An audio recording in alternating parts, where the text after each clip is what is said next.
Chapitre 5. Les vertèbres thoraciques et les vertèbres lombaires. Dans ce chapitre, vous devrez vous attarder sur la différence entre ces vertèbres et le rapport anatomique qui existe avec la vertèbre fondamentale. La vertèbre thoracique type peut être décrite sur cette vue crânio-ventro-latérale gauche. On va chercher à se rapprocher de la description anatomique que nous avons fait de la vertèbre fondamentale et nous allons retrouver un certain nombre de points communs. Tout d'abord le corps, qui correspond à la partie ventrale de la vertèbre. En arrière se trouvent les pédicules, lieu d'insertion de l'arc postérieur. On retrouve les processus transverses. Ici, c'est le processus transverse droit qui est fléché. Vous voyez que ces processus transverses sont volumineux. Plus en arrière en perspective, sur la ligne médiane, on retrouve le processus épineux. Les particularités anatomiques de la vertèbre thoracique concernent des facettes articulaires. Ces petites facettes articulaires vont être le lieu d'insertion des côtes. Ces facettes costales du corps vont être le lieu d'insertion de la tête des côtes. À la face ventrale des processus transverses va se trouver une facette articulaire, appelée facette costale transversaire. Et cette facette costale transversaire vont venir s'articuler avec les côtes. On retrouve à la partie inférieure de la colonne zygapophysaire la facette zygapophysaire caudale. Ici, c'est la gauche qui est visible. On peut voir aussi les zygapophyses crâniales, les facettes articulaires étant cachées et représentées ici simplement en pointillés. On peut voir en perspective entre les deux zygapophyses crâniales la lame droite.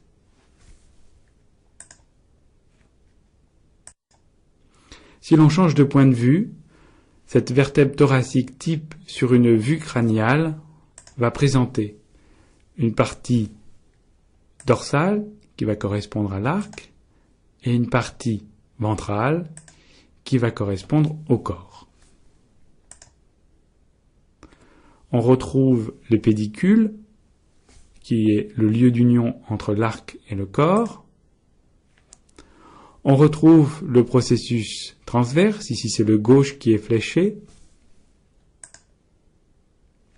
Sur la ligne médiane en arrière se trouve le processus épineux. Les lames, c'est la lame droite qui est représentée ici. Vous voyez qu'elles sont pratiquement dans un plan frontal. Et on retrouve les facettes costales du corps. Ici, c'est donc la partie crâniale, les facettes costales du corps, crâniale, gauche, qui est fléchée. On retrouve sur la face ventrale des processus transverses la facette costale transversaire, c'est la droite qui est fléchée ici. Venant vers nous avec une orientation crâniale et dorsale, les facettes zygapophysaires crâniales.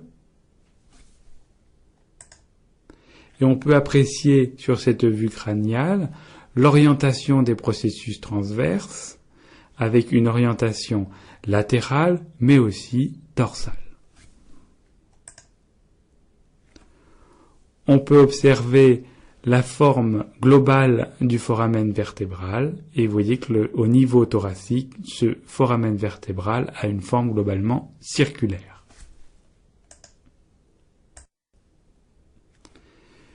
Vue ventrale de la vertèbre thoracique type.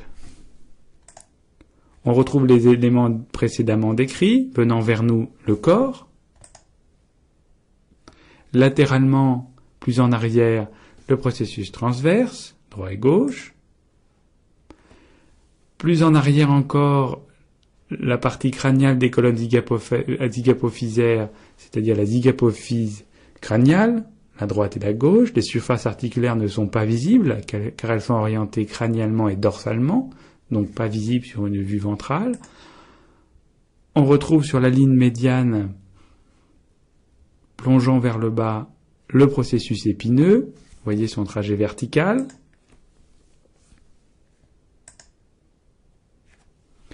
On retrouve à droite et à gauche, sur le bord latéral, crânial et caudal du corps, des facettes costales.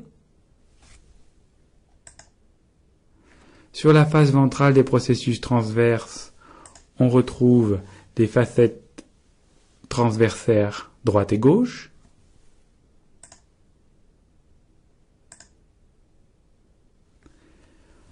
Orientées vers nous, visibles sur cette vue ventrale, les facettes zygapophysaires caudales, droite et gauche.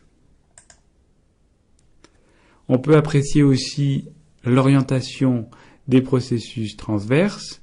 Vous voyez qu'ils ont une orientation latérale, ce qu'on a déjà dit, mais ils ont aussi une orientation légèrement crâniale vers le haut. Si on s'intéresse maintenant à une vue latérale de cette vertèbre thoracique type, on voit donc en avant, sur la partie droite du schéma, le corps, en arrière, l'arc, le processus épineux qui est sur la ligne médiane, vous voyez qu'il a un trajet vertical et il descend très bas par rapport au corps de la vertèbre. En continuité, vous avez la lame, ici c'est la lame droite, puisqu'on est sur une vue latérale droite. Vous avez le processus transverse qui s'oriente vers nous dorsalement et crânialement. Vous avez la zygapophyse crâniale de la colonne zygapophysaire. Vous voyez l'orientation crâniale et dorsale de la facette. Vous avez ensuite en continuité les pédicules qui vont faire la connexion entre l'arc et le corps. Ça, c'est le pédicule droit qui est visible, le gauche est caché.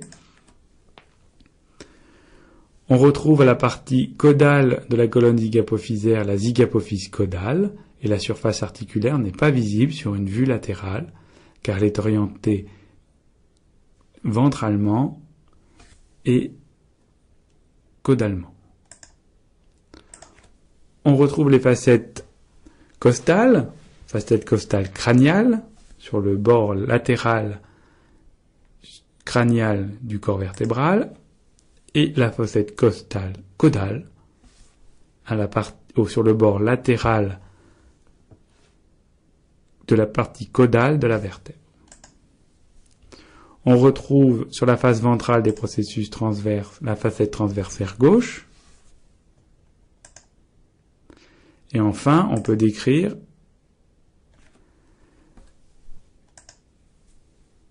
ce qu'on appelle l'incisure vertébrale caudale. Cette incisure vertébrale caudale est limitée ventralement par la face dorsale du corps, crânialement par la partie inférieure du pédicule et limitée dorsalement par la colonne zygapophysaire. On a placé ici une étoile rouge pour la situer sur le schéma. L'incisure vertébrale caudale. On a une incisure vertébrale caudale droite et gauche. On peut s'intéresser aussi à l'orientation du processus transverse. Comme je l'ai dit tout à l'heure, il a une orientation latérale, dorsale et crâniale. Des pointillés ici illustrent le caractère vertical du processus épineux.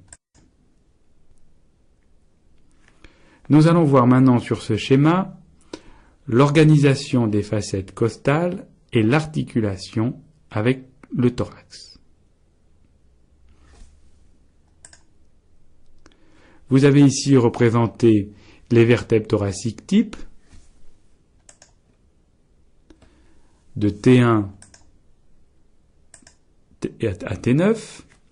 À la partie supérieure est représentée la dernière vertèbre cervicale, c'est-à-dire C7.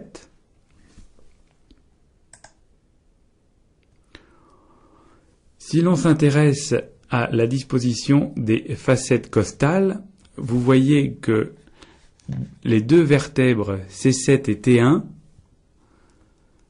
une fois placées l'une sur l'autre dans leur rapport anatomique normaux, vont être le lieu d'insertion d'une tête costale. Au niveau de T9, T10, de la même façon, la tête costale va venir s'articuler avec la facette costale de T9 et la facette costale crâniale de T10. C'est l'anatomie classique. Mais vous pouvez constater qu'à la partie caudale de la 10e vertèbre thoracique, la facette costale a disparu. En T11, de la même façon, cette facette costale inférieure a disparu.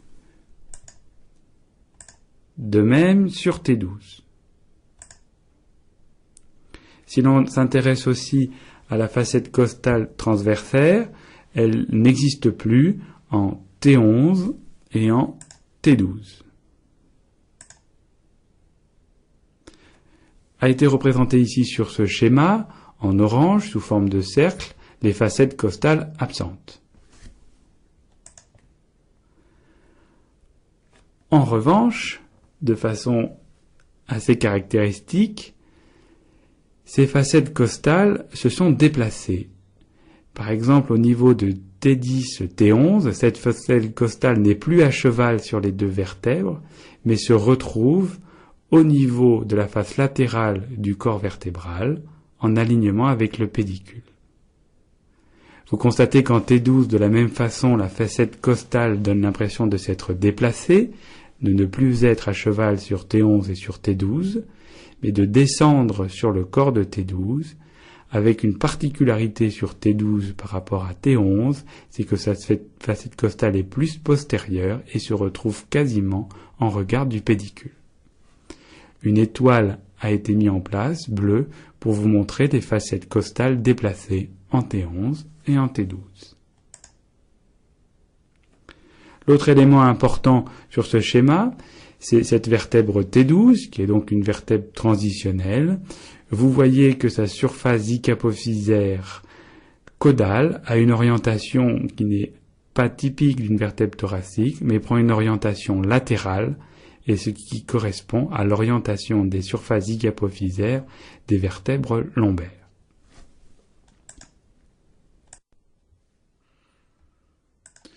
Voyons maintenant l'anatomie de la vertèbre lombaire type sur cette vue crânio-ventro-latérale gauche. Nous allons retrouver les éléments qui caractérisent les vertèbres, avec tout d'abord le corps en avant. Ce corps présente une face crâniale qui est perforée. Il a une forme réniforme, il est massif. En arrière, on retrouve les pédicules. Ici, c'est le pédicule droit qui est fléché, qui va être donc la connexion avec l'arc vertébral en arrière. On voit en perspective, entre les deux zygapophyses crâniales, la lame droite, qui va se continuer médialement par le processus épineux. On retrouve latéralement l'équivalent des processus transverses qu'on a décrit au niveau de la vertèbre fondamentale. Ici, au niveau lombaire, on parle de processus costiformes, car elles sont plus imposants et ont une forme de côte. On décrit par ailleurs les surfaces icapophysaires, avec une surface icapophysaire crâniale qui a une orientation médiale et dorsale. On le verra mieux sur les diapositives suivantes. On décrit aussi sur cette diapositive la surface zygapophysaire caudale qui a une orientation latérale et ventrale.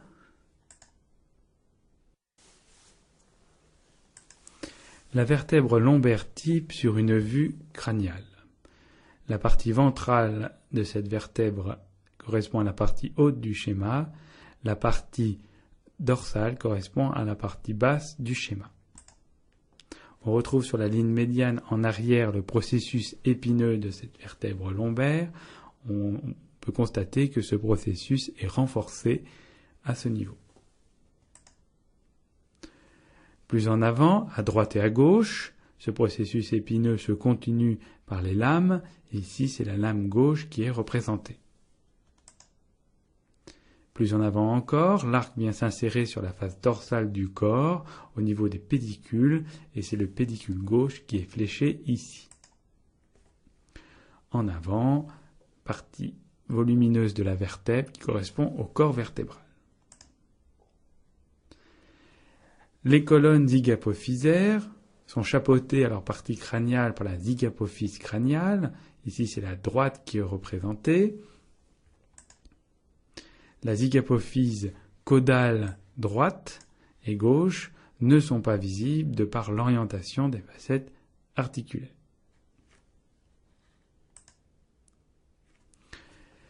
De façon caractéristique, au niveau lombaire, les vertèbres vont présenter, à la face latérale et dorsale des zygapophyses crâniales, un renforcement osseux, appelé processus mammillaire. Ce processus mammillaire correspond à l'insertion de ligaments et de muscles à ce niveau. On a un processus mammillaire droit et un processus mammillaire gauche. On retrouve latéralement le processus costiforme ou transverse de la vertèbre lombaire avec une particularité anatomique, c'est l'existence d'un processus osseux appelé processus accessoire qui se retrouve à la base et à la partie dorsale du processus costiforme. Ce processus accessoire correspond lui aussi à une insertion ligamentaire et musculaire. Point. On peut s'intéresser maintenant à l'orientation des facettes zygapophysaires avec une orientation dorsale et médiale au niveau de zygapophyse crâniale et une orientation inverse puisque les vertèbres vont s'articuler les unes aux autres avec pour la zygapophyse caudale une orientation latérale et ventrale. Si on s'intéresse maintenant à la forme globale du foramen vertébral au niveau lombaire, on constate que ce foramen a une forme triangulaire à base ventrale.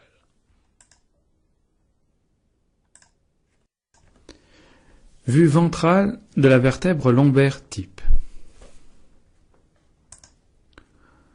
On retrouve sur la partie médiale, à la partie inférieure de la vertèbre, le processus épineux.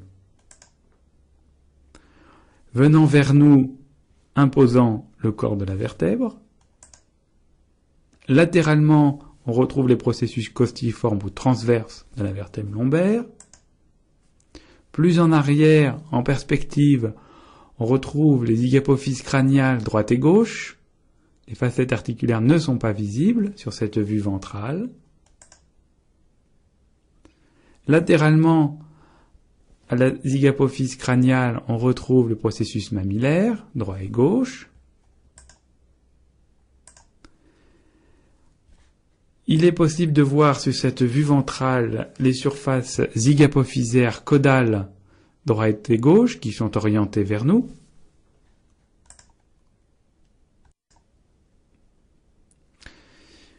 Sur une vue dorsale, cette vertèbre lombaire type se présente de la façon suivante. Vous retrouvez sur la ligne médiane le processus épineux qui vient vers nous sur cette vue dorsale.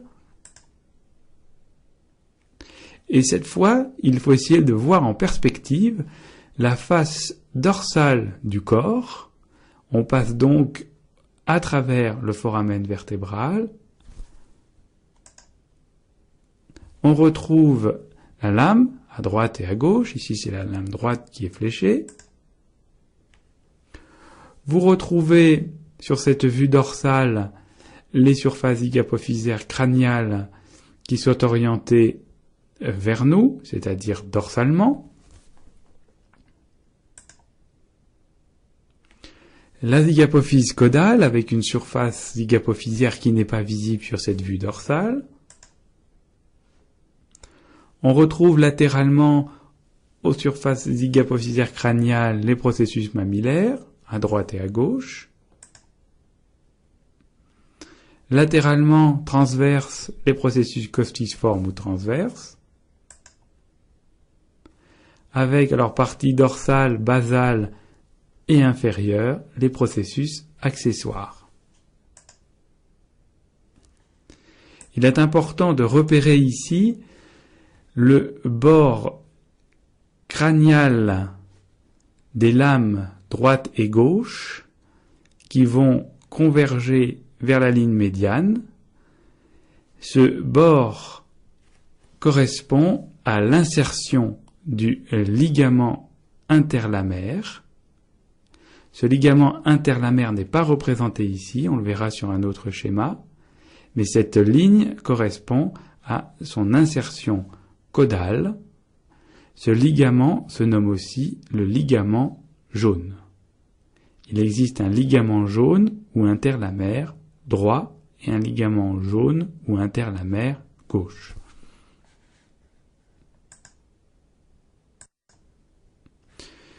Abordons maintenant la face latérale gauche de la vertèbre lombaire. La partie ventrale correspond à la partie gauche du schéma, la partie dorsale correspond à la partie droite.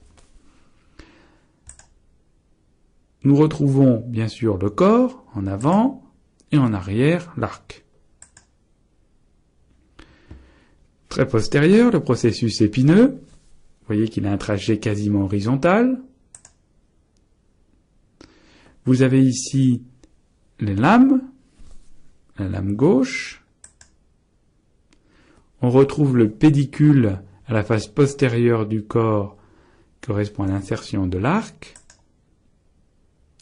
À la partie supérieure, la zygapophyse crâniale gauche. Cette fois, la face articulaire n'est pas visible puisqu'elle a une orientation médiale. On retrouve la zygapophyse caudale gauche avec une face articulaire qui, elle, est visible puisqu'elle a une orientation latérale. On peut placer aussi le processus mammillaire qui vient vers nous. Le processus costiforme avec en dessous le processus accessoire. On peut placer ici les incisures vertébrales. Au niveau thoracique, on n'avait qu'une incisure caudale. Au niveau lombaire, il existe une incisure vertébrale crâniale, représentée ici par une étoile rouge, et une incisure vertébrale caudale, représentée par une étoile bleue. L'incisure vertébrale crâniale est limitée en avant par la face postérieure du corps, est limitée vers le bas par la partie supérieure du pédicule et est limitée dorsalement par la face ventrale de la zygapophyse crâniale. L'incisure vertébrale caudale, quant à elle, est limitée en avant par la face dorsale du corps, est limitée à sa partie supérieure par la face inférieure du pédicule et est limitée en arrière par la colonne zygapophysaire.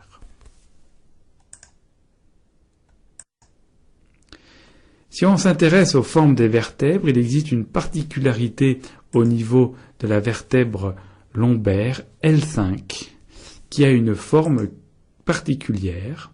On retrouve ici sur ce schéma la vertèbre L4, puis la vertèbre L5 qui est le dernier segment mobile de la colonne mobile, et on retrouve le sacrum avec la première vertèbre sacrée. L5 a une forme particulière. Vous voyez que la hauteur de la face dorsale du corps de la vertèbre est inférieure à la hauteur de la face ventrale du corps de la vertèbre, ce qui donne un corps de L5 qui est dit cunéiforme.